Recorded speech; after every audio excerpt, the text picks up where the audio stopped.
প্রচুর অটো দাঁড়িয়ে রয়েছে এই রেলগেট পার হবে বলে। আর আমি আপনাদের সাথে রয়েছি,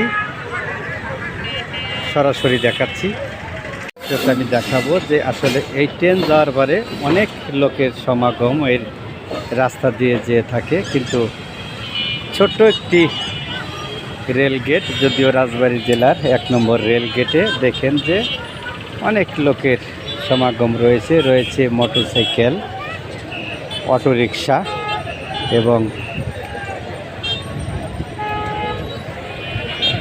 অটো রয়েছে, ছোট ছোট পিকআপ গাড়ি, সাথে রয়েছে সাধারণ মানুষের চলাচল, কিন্তু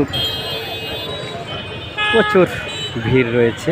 আমি সে বিষয় নিয়ে আপনাদেরকে দেখাতে পারছি যে এখানে যদিও আইন শৃঙ্খলা বাহিনীর পক্ষ থেকে ট্রাফিক পুলিশ কাজ করে যাচ্ছে আইন শৃঙ্খলা স্বস্তির লক্ষ্যে।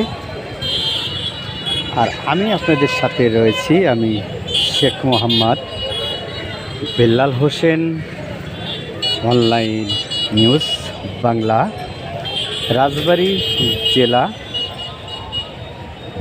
1 নম্বর রেলগেটের যে চিত্র, সেই চিত্রটি আমি আপনাদেরকে দেখাচ্ছি।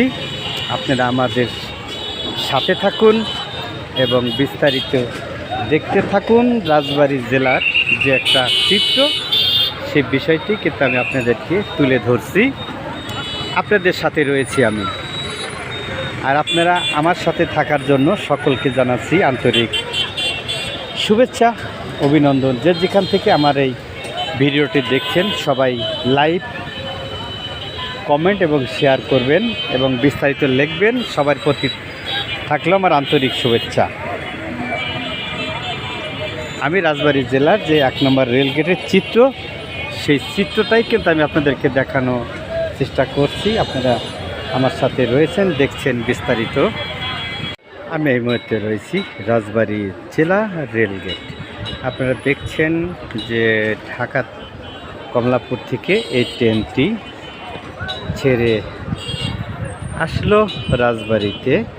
এখন যদিও 10:35 বাজে, এই টাইমের মধ্যে ট্রেনটি এসে পৌঁছাইল। আমি